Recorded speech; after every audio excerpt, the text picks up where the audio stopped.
Afternoon, everyone, and welcome to our webinar today on COVID-19's impact on the sports industry. I'm Michael Veely, the founding director and chair of the Department of Sport Management here at Syracuse University. And on behalf of our advisory council and our presenting sponsor, Brandon Steiner, the founder and CEO of Collectible Exchange, we thank you for your participation and hope you enjoyed today's presentation. The David B. Falk College of Sport and Human Dynamics at Syracuse University offers two Bachelor of Science degrees, one in sport management and the other in sport analytics, the nation's first undergraduate degree of its kind. We also have a one-year master's program in sport venue and event management. And next year, we're going to offer a certificate of advanced studies in sport analytics. We're also finalizing plans to create an online master's degree in sport analytics.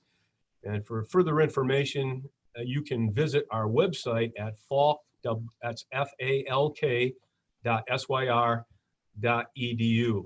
I invite you to submit questions to our panelists in the Q&A chat room, and we'll do our very best to get to as many as possible.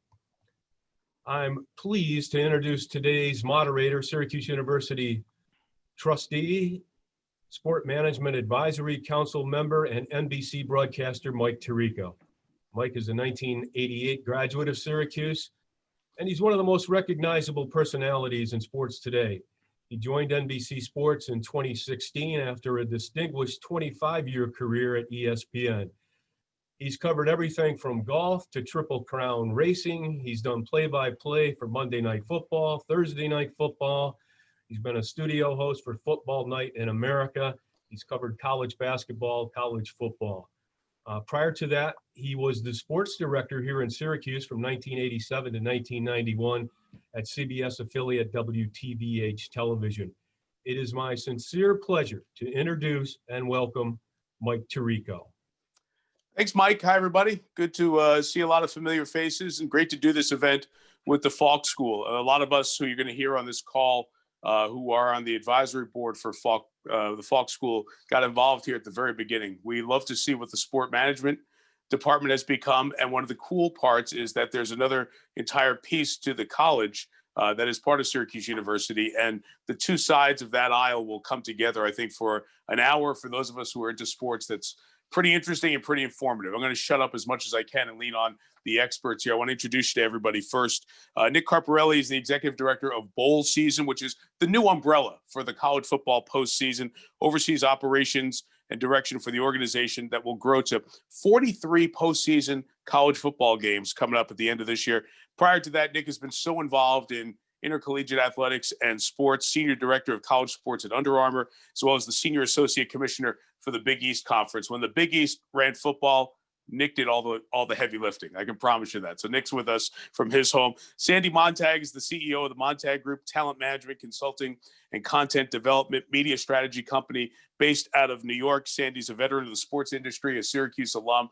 Prior to starting the Montag Group and starting from scratch with that company and putting it on the map as one of the powers in entertainment and representation in the sports media space, Sandy spent 30 years as one of the key figures at IMG, which all of you know. And with true transparency, Sandy represents me. So he doesn't get a percentage of my appearance fee here today, or maybe he should, since we're doing this out of the goodness of our hearts for the Falk School. And Kevin Rochlitz is Rock. We're just going to call him Rock for the rest of the day because that's what we all call him. We're all friends here. Rock's the senior VP, chief sales officer for the Baltimore Ravens of the National Football League. He leads the Ravens corporate sales department. It includes national, regional partnerships, broadcasting contracts, the stadium suite sales. Any of you who know the Ravens know this organization is run as first class as any in the NFL, any and all of professional sports. Rock's a big part of what they do under the terrific leadership and ownership in Baltimore of Steve Bisciotti. He was the senior VP of sales before this at Mandalay Sports Entertainment, as well as the assistant athletic director at the University of Miami. And we all agree that we are all co-stars in this next hour or so. In about 15 minutes, we're going to be joined by Dr. Brittany Kmush and Dr. David Larsen. They're both epidemiologists at Syracuse University. They've been on the ground floors of Syracuse's response to COVID-19. To be candid with all of you, we had a board meeting and they gave us so much information. We said, we've got to use the power of SU, the power of the Falk School to bring this to the sports community as a whole. So we can't wait to get Dr. Larsen, Dr. Kmush in here and visit with us on some science, some real science, no TV BS, what's really going on here with COVID-19 as we go forward. So that lays out the table. And Rock, I'm going to start with you because you are as day-to-day impacted by this as this goes on. I'm going to go around the panel here with Rock and then Nick and then Sandy. Just give me your feeling as we now look back 8 months after COVID-19 entered our lives and has really taken over our lives 24/7. What has been the biggest impact on your organization for trying to deal with COVID-19 and still try to find a path forward? I think the biggest thing, Mike, has been just trying to get facts around everything that's going on and gather that. So number one, safety is the priority for the Ravens organization, and making sure the fans have a great, safe environment, and knowing that it's going to change, and knowing that our partners and our suite owners and those type of things, we had to do the right thing by renegotiating contracts and those type of things over the past, 6-7 months. So it's been a priority for us to understand that this is something that's impacting everybody around the world, that the Ravens organization wanted to do right by our fans, our clients, our suite owners, and doing the right thing to make it right for all of them. So that's been the biggest thing for us, is making sure that we do right by our constituents and do the right thing, knowing that we hope this is going to be over in 21 at some point, and we're going to get back to having fans back in our venues, which I think is really critical for all of us success moving forward. Nick?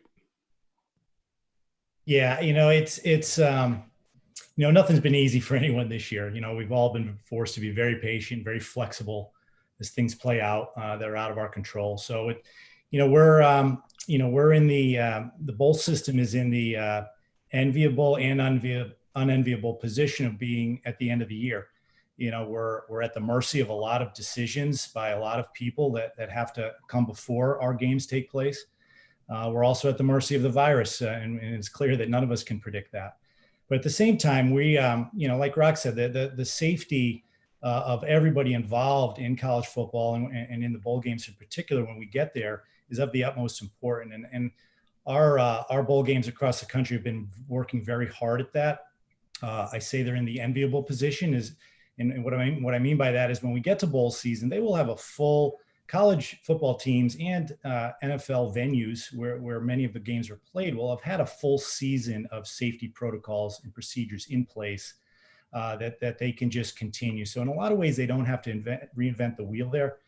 They're going to lean on their conference partners and continue the best practices that they've had all year long.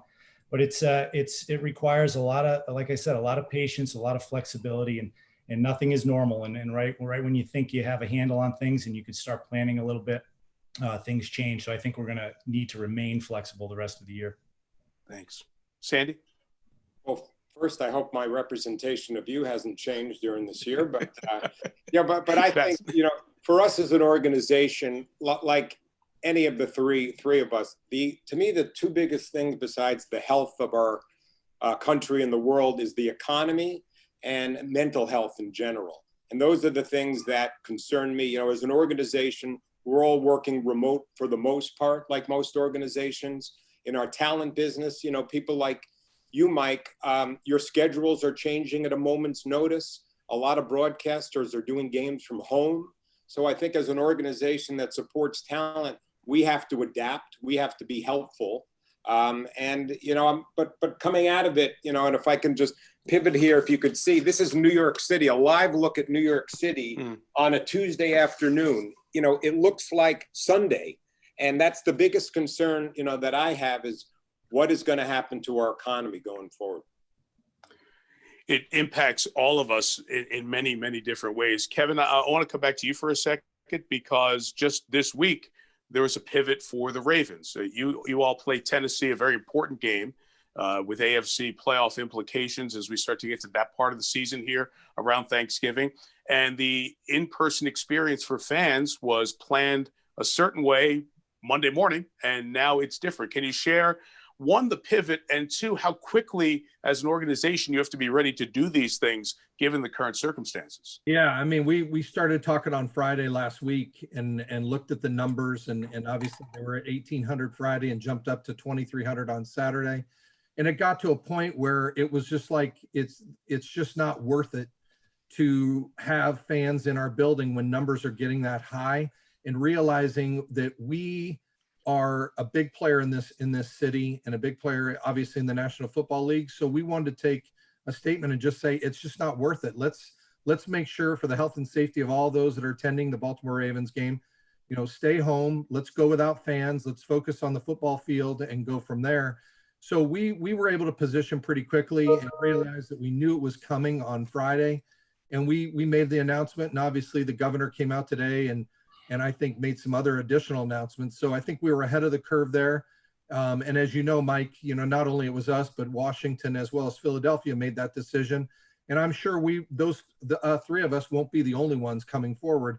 There's going to be some others as it goes on. And I just think it's right now, you got to be willing to move quickly, but focus on the numbers and realize that it's just not worth it for the amount of people we're putting in our building to risk something happening. And Kevin, how much conversation is happening amongst the 32 member clubs? A lot of us are talking with each other and realizing that the numbers are going up. And I think on the president's calls and other things that the league is having, I think a lot of people are sharing notes and sharing that information back and forth. And, a lot of teams haven't had fans.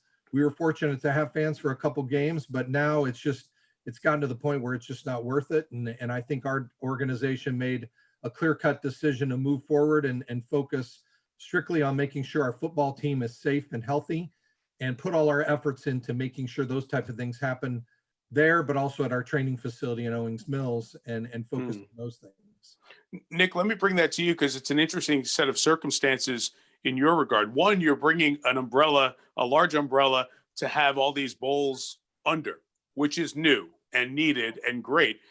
How has that ability to work together, to collaborate, been positively impactful on what they're all dealing with right now as they try to figure out how can we put best practices together to have postseason experiences for the teams and the student athletes? Yeah, absolutely.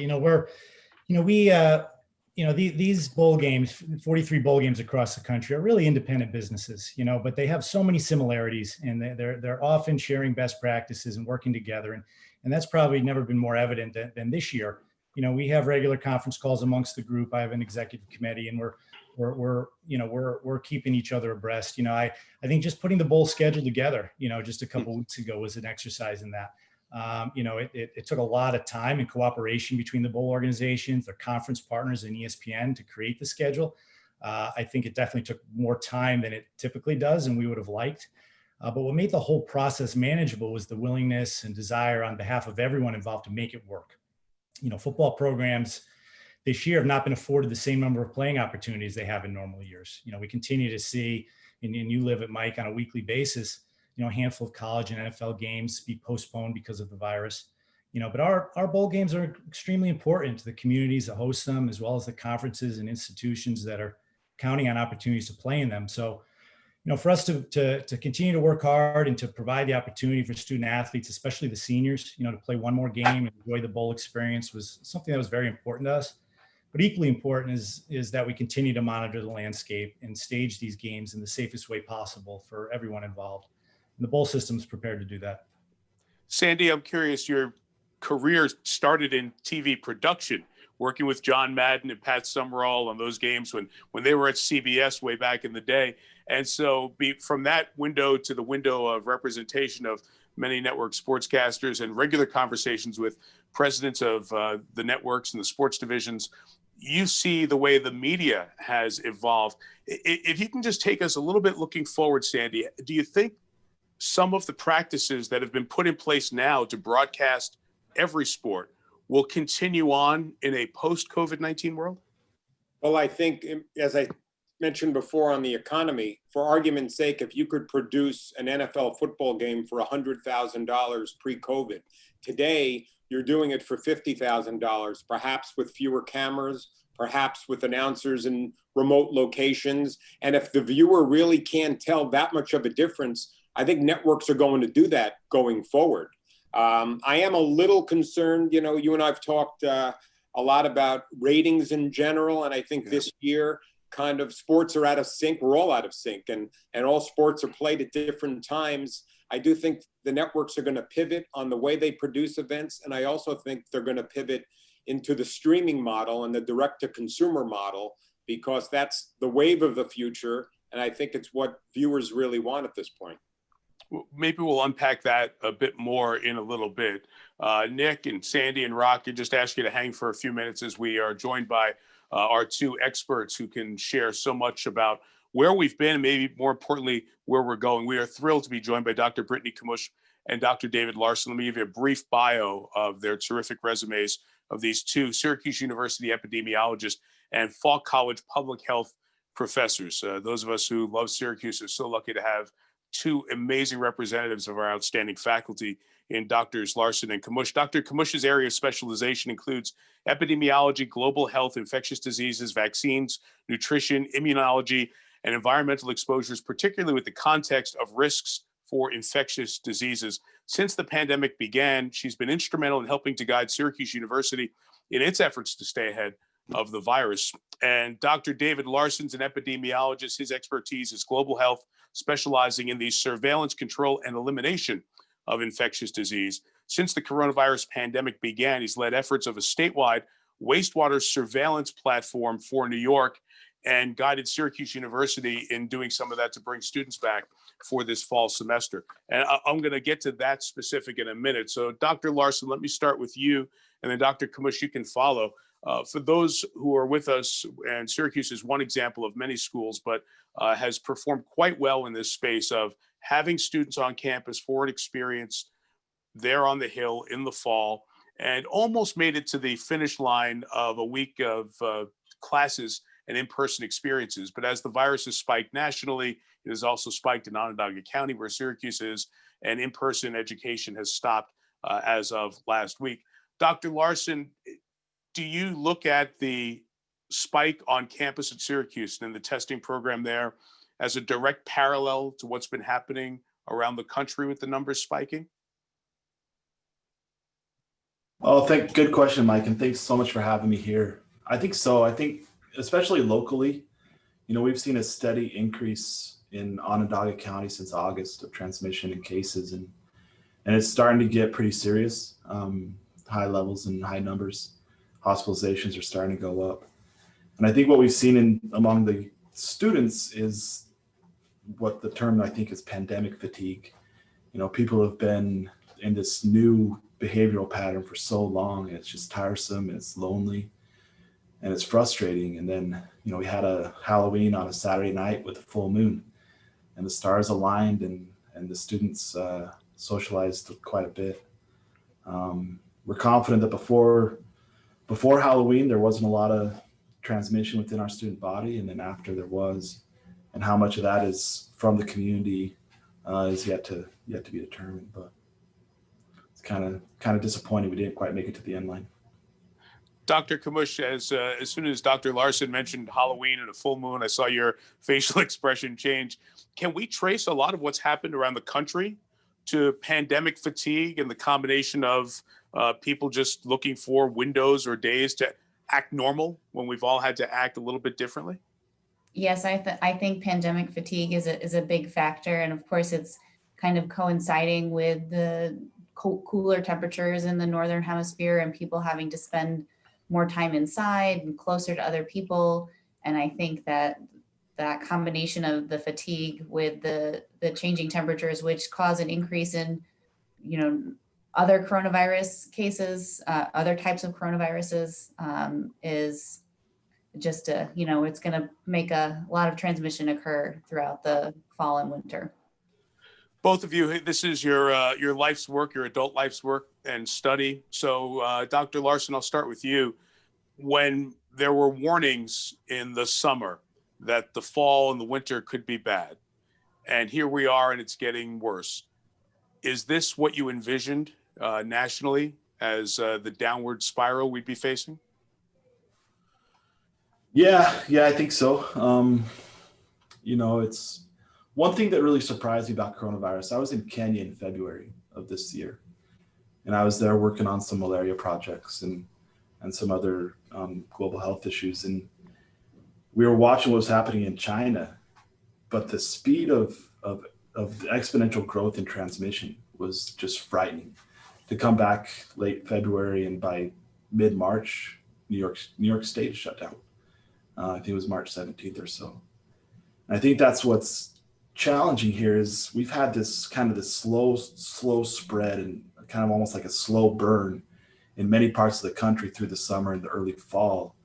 And then now it's just in that exponential growth phase. And it's really alarming. We've been on the receiving end of that at SU, and we're seeing, 25 to 50 cases a day sometimes, not as many as, county health departments, but some counties are facing, and the hospitals are facing just, there's no way to manage the volume of cases and hospitalizations. And that's the biggest fear with it. So unfortunately, yeah, it's what we expected given the level of control and just the trends since August.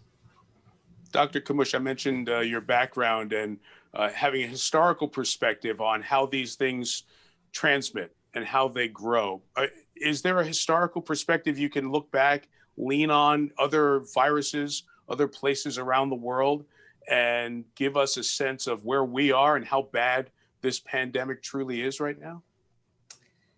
I mean, it's going to be, I think it's going to be pretty bad over the next few weeks, especially with the holiday season travel. That's, you can have it under control in your area. And then the biggest risk is travel, is outside sources coming in. And, everyone's tired of the pandemic. Nobody wants to keep isolating and staying socially distant. And I think that we're going to see a lot of travel, and that's going to increase cases. I mean, we can just look at, so other coronaviruses are a cause of the common cold, and that, increases this time of year as well. And so I think there's really no reason to expect this particular coronavirus to behave any differently. Dr. Larsen, if you can share with everyone the wastewater studies and what you've really had in terms of a large experiment at Syracuse University with the dorms, if you could explain why wastewater testing is a little bit of an early indicator here. And if it's worked to be an early indicator, why the hell haven't more people dipped into it as something that can help us get away from what we're seeing right now? Yeah. So as epidemiologists, and we try to understand disease transmission and is that going up or going down? And that transmission event, the virus passing from one person to another, is never visible. It's always invisible. You can't watch it, right? And so we watch evidence of that. And the typical evidence we get are cases and deaths and hospitalizations. But when you think about how long it takes for somebody to get the virus, they contract the virus, then they have to get symptoms, and then they have to go get a test, and then that test has to be reported. And they can start shedding that virus before they even get symptoms. And so can we get a measure of transmission that's more in real time that represents this, that there's something happening here? And that's where the wastewater comes in, is because people will shed the virus in their feces and they flush the toilet. And so if we monitor that, we get a measure of the community. And we saw over the summer, we were actually modeling the probability that some of the communities in central New York were coronavirus free, that there actually wasn't transmission within these communities because we couldn't find it in the wastewater. And we watched those same communities once the schools reopened, once college students came back, and once the weather started turning, we saw that early warning where, hey, there's a spike in the wastewater, and then a week later or so, there's a spike in the cases. And so that's the principle of it. I don't know why we don't have a national wastewater surveillance platform. If we look at public health in general, it is perpetually underfunded. If you compare a public health budget to a US military budget, it's like the size of the sun compared to the size of the earth. We'd just be a blip on the screen.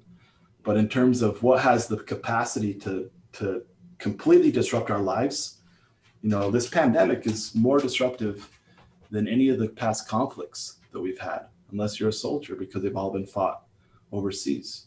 And so the potential for pandemic disease to just disrupt American life is huge.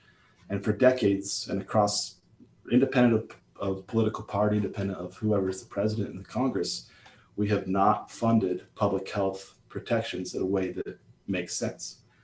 And so we're still underfunded in the pandemic, and hopefully hopefully they can turn it around. I'm going to ask you both sports-related questions here in a minute because that's the crux of our audience, but we have to dip into your expertise, like I'm sure every person who you all know has been doing. So thank you for being so patient and sharing. Vaccine, Pfizer, Moderna, they make their announcements. The stock market goes crazy. People are, oh, good, we'll be here in that time frame. And there's a lot of feeling that maybe there's a light at the end of the tunnel. Can you speak real talk to us, Dr. Kmush? What are we looking at when you hear Pfizer and Moderna's efficacy with their tests? Do you feel like that's a true light at the end of the tunnel? Yes, that's absolutely a light at the end of the tunnel. I think the preliminary evidence we're seeing is great news. We just want to keep in mind that it's a lot longer tunnel than we think it is. So great sign that both vaccine trials look like they're going to be great candidates, but the actual manufacturing scale up, rollout, and delivery it's not going to be December. It's going to be maybe next December before everything's kind of worked out. So definitely a light at the end of the tunnel, but it's a longer tunnel than we all want it to be. Next December, as in December of 2021. Before, I think there'll be people who can get access earlier, but before we start seeing wide scale availability for people who want to get vaccinated, it'll probably be 6 months to a year. And Dr. Larsen, I don't want to get into the politics of anti-vaxxers and all the other stuff. That's a different conversation for a different webinar. But how much of a factor will that be in the real impact a vaccine may have, whether it's the 21 days between the two shots or the 28 days or whatever else comes down the line after this?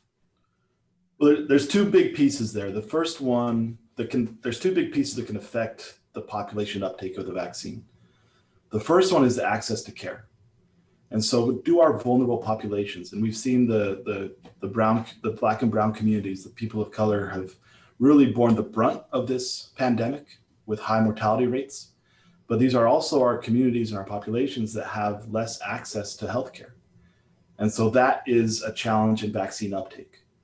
The second one is what we call vaccine resistance, is this hesitation on individuals to inject something into their arm, right? It's not something you do every day, of course. And so we need to increase the trust. And I have complete trust in the independent vaccine data safety monitoring boards. These are scientists of the highest quality, scientists of the highest integrity, and they have dedicated their entire lives to saving lives, and they will not let us inject an unsafe vaccine. And so that's something where we will know that, yeah, this is safe. Some complications, they only turn out in like 1 in a million.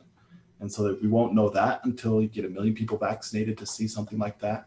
But that's better than taking chances with the coronavirus. And so I'd hope Americans in general can have confidence in the way this vaccine's come about. I'm going to call an audible here in sports parlance. I'm going to bring our other panelists in and ask them to briefly state their specific area of interest / concern and get Dr. Larsen and Dr. Kmush's vision of it, because I think it'll be really enlightening for all of us to hear.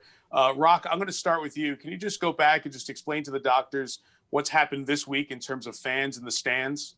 And I'm just curious, Dr. Larsen and Dr. Kmush, you can react to that and then also kind of extrapolate that down the line as we look to the next 6 months or so. Go ahead, Rock. Yeah, with us in Baltimore, we made the decision yesterday to not have fans in the building for the rest of the year, knowing that the situation has gotten a lot worse and the numbers have climbed in the state of Maryland. And in conjunction with us, the Eagles in Philadelphia and Washington football team announced the same thing.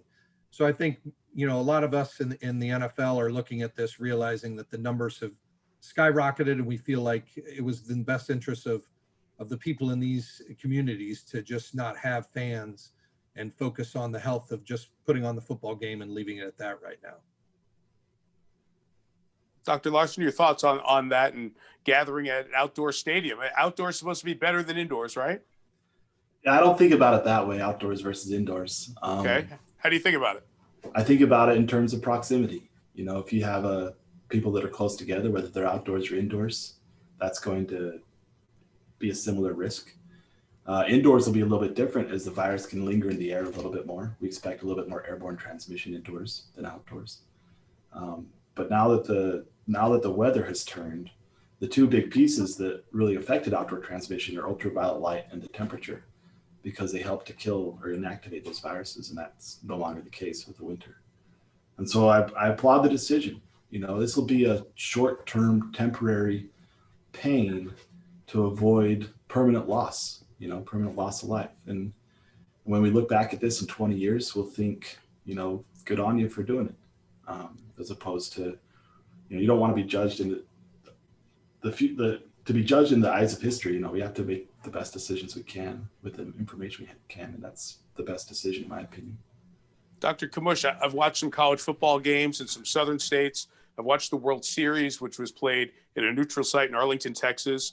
And I see groups of 4 fans and then 4 fans and 4 fans in the same section, but kind of your pod sitting together. Is that cool?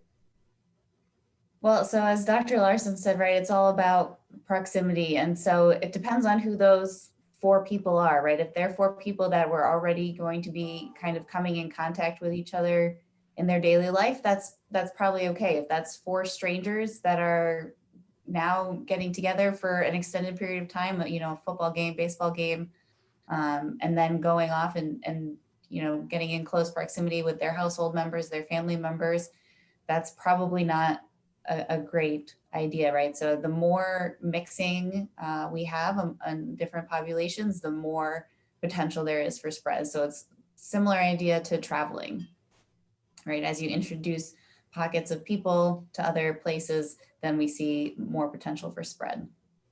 That's the hard part, because it's like, okay, I trust the people in my bubble and my close friends. Oh yeah, I know how they do it, but all of a sudden now we don't know who's touched their bubble. And then that's where all the cross-pollination, if you will, comes together. Nick, I'm sure you have a perspective that's a little bit different with so many different bowls and different parts of the country that you're trying to help guide through this situation. Yes, Mike, thanks for asking me. As I sit here and listen to the doctors, I have so many questions in my head, but I kind of have a 2-part question. And Dr. Kmush and Dr. Larsen, I oversee the bowl season, which is college football's postseason. It's all the various bowl games that happen around the country. And obviously we take place at the end. So the regular season, the various conferences are dealing with, a certain amount of cancellations and postponements each week as we get to the finish line. And, we're trying to stay optimistic and trying to find reasons to believe that the season will finish and that we'll have these bowl games. So, 2 things that come up. One is a lot of these cancellations of these games are due to too many players on a team being out. And oftentimes it's not because they have the virus. That's typically a very small number of the roster, but it's all the contact tracing that eliminates too large of a population from the team for them to finish or to be able to participate in the game. So that's kind of one part question. The other is we also talk about the fact that these, student athletes are on campus with, tens of thousands of other students. And there's the notion that once these students go home within the next week or so, some of them have already, that, these football teams might be in effect in a little bit of a bubble and maybe have a little bit better chance of success to finish the season and get to bowl season. So I'd love to hear your thoughts on those 2 things. I didn't stump you guys. It's such a hard. Sorry, is this for me or Brittany? Yeah, why don't you start? You start, Dr. Larsen. It's such a hard thing, to have these student athletes and work so hard their entire lives, and then, COVID has taken so much from us. It's very much a question of what transmission is like at the time. Can we do now? Can we prepare in such a way now so that in the future we can get back a little bit of this normalcy, some of these things that we love. I think there are safe ways to have bowl games and to have sports. I don't know how compatible they are with the student experience of the student athlete combination. That's a challenge. You can't necessarily take a student athletes to the Disney World pod like the NBA did. So then it's just a challenge. In terms of the quarantine versus isolation for the contacts versus the infections, the diagnostics we have are not 100% accurate. And so that's why we put people in quarantine. And a lot of the people that are in quarantine, they actually become positive over time, is what we've seen at Syracuse University. And so it is frustrating to test negative and go into quarantine and be stuck. But that's why we have to do it, is because we don't know, we can't prove that you don't have corona and you've been this close contact and there's a high likelihood you do have it. And we've seen that as people have become positive over time in quarantine. So, Dr. Kmush, let me spin that to the travel part of that, because the teams will obviously have to be traveling to the postseason games. Those of us who cover sporting events are traveling. And I keep hearing everyone who is an epidemiologist or a doctor say, don't travel. But some of us have to travel. So for those who are watching and for those in the sports industry where travel's a part of it, what are the things we can do to make travel as safe as possible? And the second part of that question, are you safer in the airplane or in the airport waiting to get on the airplane? Yeah, so those are some great questions. And so, if you do have to travel, make sure that you wear that mask. I know people around you might not, depending on which part of the country you're going to, but there is a lot of evidence for both directions so that it prevents you from transmitting it to somebody else, but also can lower your risk of catching the virus from other people. And so to try to, when you do travel, stay socially distant. So, stay, 6 feet away or so from people, don't get into large crowded rooms. So all the same things that you would do in your normal daily basis when you're at home. It's really hard to say what's safe for the airport or the airplane. I would say neither are particularly safe if you can, drive. I know that's a privilege that not everyone can do, but so in the airport, you're likely to be able to have greater distance between other people, but you'll probably come into a contact with a lot more people than you would once you're on the airplane, where you would be in close proximity to people, but it would be a limited number of people. So it's, I don't know which one's more risky, to tell you the truth. Oh, Dr. Kmush, let me drill down on that airplane question for a second, because I watch the video every time on a Delta flight. They tell me about these HEPA filters and how the air is exchanging at 96% and all that. And now I'm buying in and I'm believing. But then you go, wait a minute, is that really true? How much of these HEPA filters, the filtration improvements that have been made, and the exchange of air that happens when those vents are open, how helpful is that to preventing the virus from spreading if there is a positive person on that plane? Yeah, I don't know all the evidence, but from what I've seen or haven't seen, I think it's actually relatively, effective. It's definitely better than what they were doing before.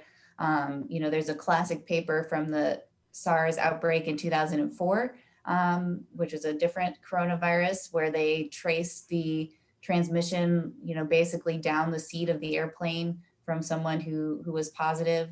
And Dr. Larsen can correct me, I don't think I've seen any, or not many at least, on airplanes from this outbreak. And so to me, that's a good sign that some of these, precautions, whether it's the HEPA filters or wearing masks on the plane or just spreading people out a little bit more on the airplane are they're helping for sure. Sandy, before I ask you to chime in with a question from your perspective for the doctors, let me get one from the audience in here. This is for Dr. Kmush, but either one of you can answer this. When the vaccine is readily available, do you have an idea how long COVID immunity will last after getting the vaccine? No, the virus itself has only been around, coming up on probably about a year right about now. And so we don't really even know how long immunity from the infection will last until the virus has been around long enough. And so we don't know how long immunity after the vaccination will last, because the the vaccines are, have been used in humans for a few months now at this point. And so we don't know. We also don't know how the virus will mutate and change. So we need to get an influenza vaccine every year because the influenza virus changes a little bit every year. And so it's almost a new virus. And so we don't know what the coronavirus is going to do, right? So the other coronaviruses that cause the common cold, they change a little bit. That's what you can get infected with them more than once. Not in the same season usually, but you can be infected with them more than once during your lifetime. And so, we don't know what's going to happen with this virus at this point. Can you dumb this down, Dr. Larsen, perhaps for me? I mean, after Dr. Marvin Druger's biology class, I checked out of science. I got my requirement and I was over in Newhouse the rest of the time. So I apologize for not having a deeper knowledge. How do y'all know how to adjust the flu vaccine each year, since it changes year to year to year? So we go get our new shot and we're feeling good that our new shot's going to take care of what's coming.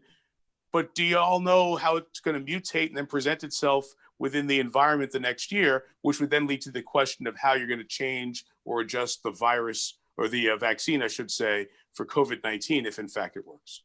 That's an excellent question. And this can show the power of science, right? And so we can watch what type of influenza is circulating in Southeast Asia. Because of human movement patterns, they go kind of Southeast Asia and then they go west, right? That's west around the globe, and they get to the United States. And so you watch what's happening, and it's the CDC that does this. They watch what's happening in Southeast Asia. They see what strains are circulating, and they make a prediction thinking, all right, what is the strain that will come and hit the United States during influenza season? And sometimes they're spot on, and we have a very, very effective vaccine, and sometimes they're a little bit off, and sometimes it mutates along the way. Now, it's getting more and more complicated because that east to west pattern of human movement is now becoming disrupted with globalization as people start going across the Pacific with more commerce across the Pacific. And so that's one reason why the effectiveness of the flu vaccine has been a little bit lower the last few years compared to previously. But it's science, and that's why we need policies around this. We need funding for it. These are all expensive operations, and it's what keeps us safe. So, thank you for that. I appreciate that. Sandy, you want to chime in with a question? And I'm in the business of information, and a lot of clients and people come to us with questions. And one of the concerns I have really is conflicting information that's out there. And especially as you go, a lot of people on this webinar, they're in various states across the country. Different states have different protocols. I even heard today that Governor Cuomo said he suggests on Thanksgiving that you should not have more than 10 people at your Thanksgiving table, but sheriffs in the state of New York are against that. So how should we deal with conflicting information, and how do we process that? Go ahead, Dr. Kmush, you're first. Great question. It can be tricky, and some of the conflicting information is that science is an evolving process, and so as we learn more about the virus and about the transmission patterns, we change our ideas and move things forward. We all have the don't wear masks in the beginning of the pandemic, and now we know more about the virus, and we know that masks are very important, and so some of that conflicting information is just an evolving process of science. How to deal with conflicting regulations is a great question. I guess, I don't know if Dr. Larsen has a good idea. Try to do, some of your own research using, reliable sources. Yeah, so when I think about science, if we trust the scientists, what does that mean? And for infectious disease, risk is local, right? I'm going to pick up the coronavirus or any other infectious disease from people I come into contact with. And so if I'm in upstate New York, it's a very different situation to be in South Dakota right now.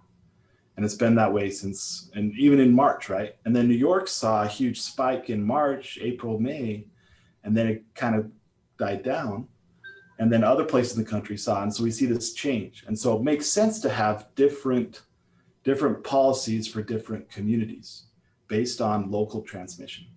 And that's very different from science around things like climate change, where with climate change, what happens in Antarctica, what happens in the Arctic is extremely important for us, because those are the trouble spots. Those will be the early warning of what's happening in our environment.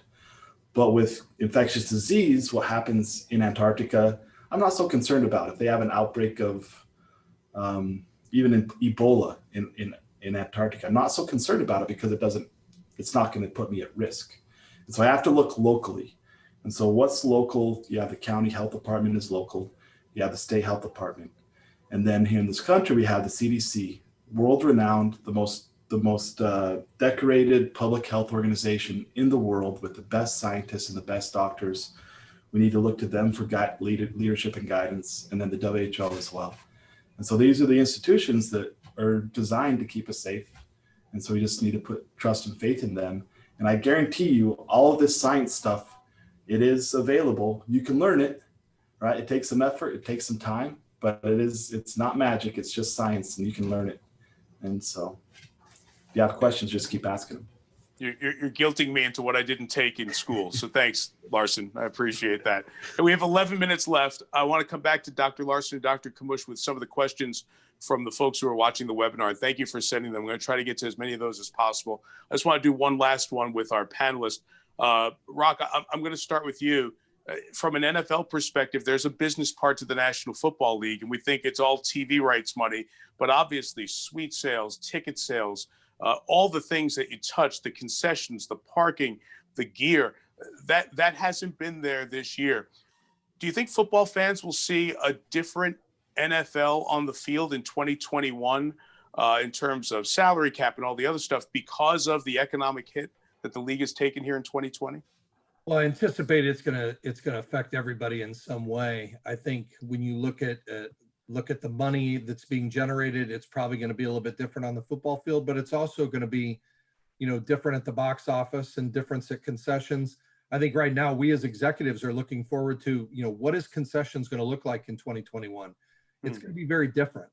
And so I think right now we're trying to focus on those things to get our arms around, potentially COVID is going to have an everlasting effect on our fan base. How is that going to be? And I think, Mike, towards the end, if we can get, Dr. Kmush and Dr. Larsen to look at whether it's an NBA, NHL, Major League Baseball, or NFL, and answer, like, what do they anticipate? Will M&T Bank Stadium have 71,000 fans come September? Will, Oriole Park have 35,000 fans in April or May when they start? Be very interesting to hear from them about what do they anticipate fans in attendance coming forward in 21 as we face the reality that this is going to go on a little bit longer than we anticipated. Let's not wait. Dr. Larsen, want to take the first swing at that? I think fall 2021 is going to be a great season. So I'm optimistic that we will be able to distribute vaccines to the most vulnerable, right? And it'll be through, I guess we're all just waiting for that early use authorization from the FDA for these two vaccines. Then distribution starts, and you just go through the most vulnerable, vaccinate them, the first responders. By the end of December, I think we'll have a pretty good vaccinated population next year, end of December next year.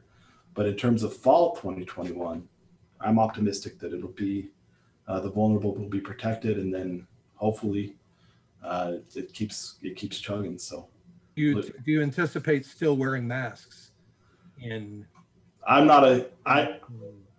I look forward to the day that I don't have to wear a mask for coronavirus, right? And so I wear one. I've been a big proponent since February of wearing masks, but I look forward to that day, and I think that day will come. I don't know if it will be fall 2021 or winter of 2022 for that, but I do think the social distancing can likely be relaxed in fall 2021. And I think that's the more difficult one. Dr. Kmush, does that reconcile with your light of the tunnel at the end of December 2021? I was just going to hit leave meeting when you said that. I'm like, oh, come on. I can't do that. Well, as Dr. Larsen was saying, right, so there will be people who will be prioritized for vaccination Sure. first. And so those would be, right, the first responders, healthcare workers, and then probably the most vulnerable, the ones most likely to experience adverse events. And that will happen sooner than next December. And so this would just be kind of more like the widespread general population. I think Dr. Larsen is a little bit more optimistic than me. We'll have to place a bet or something like that about what next fall is going to look like. I don't think there will be 70,000 fans in the stands. I don't think it will be like this fall. And I don't think March will be, a lot of fans in the stands. I think it might be better than this fall. But I think there still will be some restrictions. And I'm thinking more, fall 2022 might be more what we would consider normal pre-pandemic, but we'll see. All right. I don't want to say I'm betting against you, but I'm hoping against you, if that's all right. I hope you understand. That's fair. I hope I'm wrong. Sandy, Rock's question and Dr. Larsen and Dr. Kmush's answer brings up another factor in this that I think is pretty significant. It's consumer confidence. Yeah. I'm sure in our spaces that we deal in on a regular basis, which isn't just media, but it's also the leagues. We have the question of when are the fans going to be ready to pile in next to each other and paint their faces and all that good stuff? I think that's a really good question, Mike. I mean, if I said to you that we had Bruce Springsteen tickets in January, do you want to go? You probably, would look at me a little strange. I think the Super Bowl will be a real interesting test on consumer confidence coming up in February in Tampa. And I agree with you. I mean, right now in real time, the NFL is working on their next television negotiations. And from what we all can tell, they're going to have double-digit increases again. So I think from a fan standpoint, you're right. When can we get back to the stadiums and feel comfortable? But if not, I think the NFL knows that people are going to watch football on television no matter what. Nick, I'm going to hit you, the last one with the three of you. And that's the challenges for the bowl games is not just getting everybody there and not just the venues and all the testing, but it's also what the bowl games do for the communities. And it's a reminder that if these games don't happen the way they normally do, there's a real impact, another COVID-19 impact on the communities around the country. For sure. I mean, look, the science is the science. I really appreciate hearing from the doctors, and I don't want to make this political in any way, shape, or form, but I don't know how politics and science ever even mix. I mean, the science is the science, and these guys are very, very bright, and I believe in that. But I think we all have to, I think our job and everybody's job has been and will continue to be, how do we live with it for the next year or so? People are trying really hard to stage games, and the financial aspect is real. We should, money's important. Let's not second guess that. It's important to these bowl games and their organizations, to all the sports leagues, to corporations across America, and even, individuals who are trying to support their family. But then there's the experience component too, and those are just as important. I have a senior in high school, and I'm frightened for him that he's going to miss out on those lifetime experiences of playing high school sports.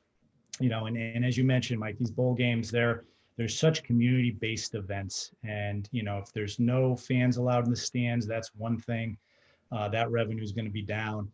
Sponsorships is going to be down as well, because a lot of sponsors of bowl games, it's about embracing the community. It's about the on-site activation, what happens outside the stadium prior to the game. And these games use a lot of that revenue for a charitable component. They invest a lot in their communities, rehabbing sports venues for the young athletes in their community. So that's going to suffer as well. So there's a lot to this. I'm with you, Mike. I'm not betting against the doctors. I'm just hoping that the time frame is a little bit sooner. Before I let you guys go, there's a question here related. Rock, maybe you can just chime in on what you've heard so far. Obviously, we don't have FDA approval for the vaccine, the fast tracking, as Dr. Larsen was just saying. One of our viewers wanted to know how team sports and leagues are thinking about procuring the vaccine for athletes, because the question will come up, where do athletes fall in the hierarchy of the vaccine ecosystem? I anticipate at some point it's not going to be, I think what they said, the level 1, level 2 It's going to be later down the road. Obviously, the first responders and those type of people will get it first. And similar to probably what the league said when the testing came up, is that the NFL and other leagues would not go after taking it from those folks. I think that'll continue down the same path. So, hopefully with Dr. Kmush and Dr. Larsen, they said that hopefully by August and September, things might get back to a little bit of normal, and a lot of people will be vaccinated by that point. And I would anticipate that, hopefully by then, the athletes that are playing in those sports, and whether it's high school, college sports or whatever, that we can get back to a normal cycle by then and anticipate having vaccinations by that point. All right, this is a sportscaster's dream. We're supposed to end at 5 o'clock, but there's no producer to tell me to stop. So we're just going to sneak a few minutes past 5 o'clock. And Doctors Larsen and Kmush, thank you for your expertise. It's generated so many questions. I'll try to rapid fire go through as many as I can and bounce each one of you in alternating hot seats for the answers. How long, Dr. Kmush, I'll let you get started. How long after exposure would you expect to test positive? Because I think a lot of folks are dealing with that quarantine, isolation, 10 days, 14 days. When can you feel confident that you're actually negative if you've been around somebody who has tested positive? So the quarantine, which is, quarantine is for healthy people. And so that's someone who's been exposed, but they're not sick yet. And so the 14 days comes from the incubation period. So that's how long, once you've been exposed to the virus, how long it could take for you to start showing symptoms. And so that's where that 14 days comes from. That is the long end of the tail, though. Most people will probably start showing symptoms within about 3 to 7 days after exposure. But that's why we wait 14 days. So that's where that quarantine comes from. Dr. Larsen, I'll send this one to you. If you have a child with an autoimmune disorder, how does a parent advocate for their child to be towards the front of the line for a vaccine? Because the whole question of who gets vaccinated is going to be, hey, I have a note from my doctor. Hey, I know somebody. How does that happen in a smart public health space? I don't know the exact answer to that, Mike. I would start asking the local health department, the county health department, and see if they have better guidelines. Great question. Great point, because it'll be different in different places. How effective will a COVID vaccine be if another spike occurs prior to widespread distribution? Dr. Kmush? I don't think a spike in cases would necessarily affect the vaccine efficacy. How many cases it prevents, right, would be lower if there's lower vaccine uptake and then more cases, so more widespread transmission. Someone asked here about what happened at Notre Dame. I was there for that game. They beat Clemson, and then there was the fans storming the field. It got a lot of attention. What hasn't gotten attention since, by the way, I don't know how many people have bothered to check Notre Dame's COVID dashboard. They have not had a spike in the 7 days since. So, Dr. Larsen, what does that say about a population that had been regularly tested? And again, we're only now 9 days removed from that. A population of students that had been regularly tested, temperature checks and things like that, where that event, it looks right now, not done yet, that was not the super spreader event that everybody automatically labeled it, all the experts who sit on Twitter and Facebook and other stuff. Yeah, so if none of those students had the virus, then the risk is 0, right? If very few of those students had the virus, the risk is lower, but it would still carry the risk. And so with the repeated testing, we'd expect that very few of the students would have the virus, so it would be low risk, and that the next test would catch the infections and break those chains of transmission ideally. And so it is the potential for what's called a super spreader event, where one person gives the virus to like hundreds, even multiple of hundreds in this case with the festivities that were happening, but it appears that did not happen. So a combination of good luck, definitely good luck involved, and then the testing probably helped as well. And have I heard this right, either one of you, please, that certain people can be individual super spreaders? So I may have the virus, someone next to me may have the virus. I may be a super spreader as an individual because of my makeup and spread it more than the person right next to me. Is that accurate? Yes. Yeah. So it's a combination. We don't know why. It's a combination of biology and social. And so with your social nature, that's going to affect that, how bubbly or how connected you are socially. And then your biology, where you're shedding lots of virus and likely not very sick. So that allows you to stay social. And then you become a super spreader.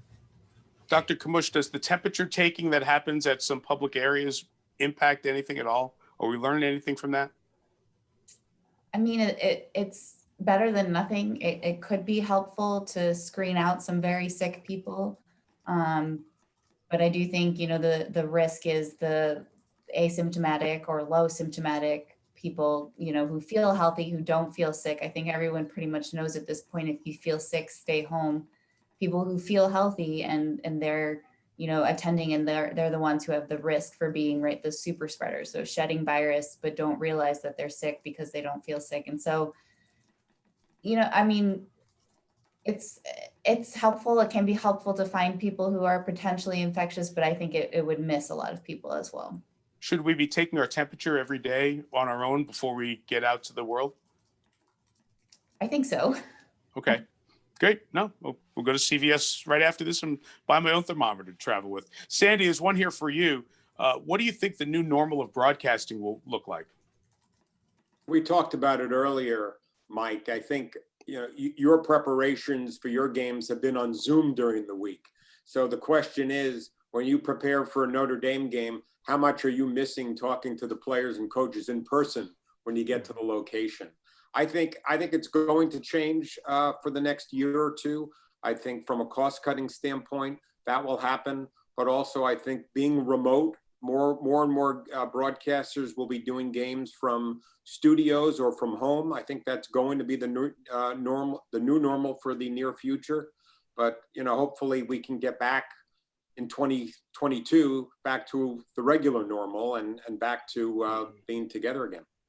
Let me wrap up with this for the doctors. After contracting the virus once, do we know yet what the possibility of getting it again is?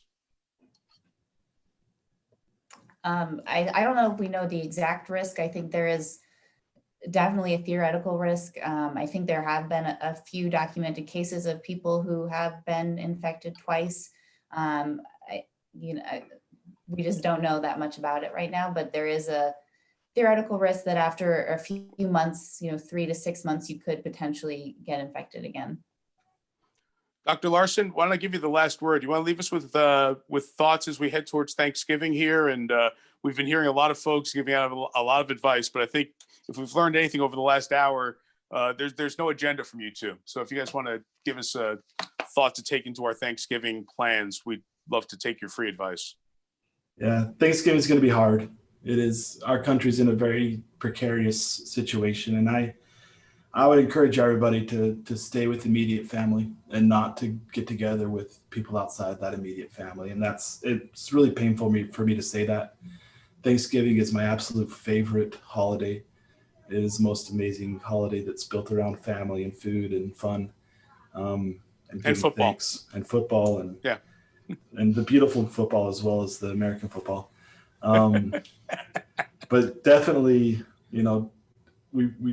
it's one Thanksgiving. And so take one for the team, so to speak. Let's stay safe, and then let's have a hell of a party of Thanksgiving next year. Sounds great. Thanks to Nick and Rock and Sandy for their expertise. And obviously, Drs. Larsen and Kmush, thank you for the Syracuse community for sharing what you've shared to help the university get through as much as it could of the fall semester, the hopes for a spring semester, and for sharing your expertise with us. And for all of you, the Falk College at Syracuse University is one of the unique places where we can bring all these sports experts together with these medical experts. And a lot of what's happening on our campus in the industry of sports is because of this collaboration. So this was a webinar that was available to all of you, but just by registering. If you like what you heard, you like what you saw, one, we're going to be doing more webinars, but two, the next generation of the students who are going to be doing all this stuff in the sports space and in the public health space as well. They're all part of the Falk College, and you can certainly go online, find out more about the school, and perhaps if you are of the means to share your support of the school. There's some great scholarship opportunities at the Falk School that hopefully the information like this will inspire you to help out the future students who will be in these chairs in many years to come. So thanks to Mike Veely and his team from the Falk School. Thanks to all of our experts, especially Doctors Larsen and Dr. Kmush. Be safe, everyone, and have a happy Thanksgiving. Thanks for spending your day with us. Bye-bye. Thank you. Thank you.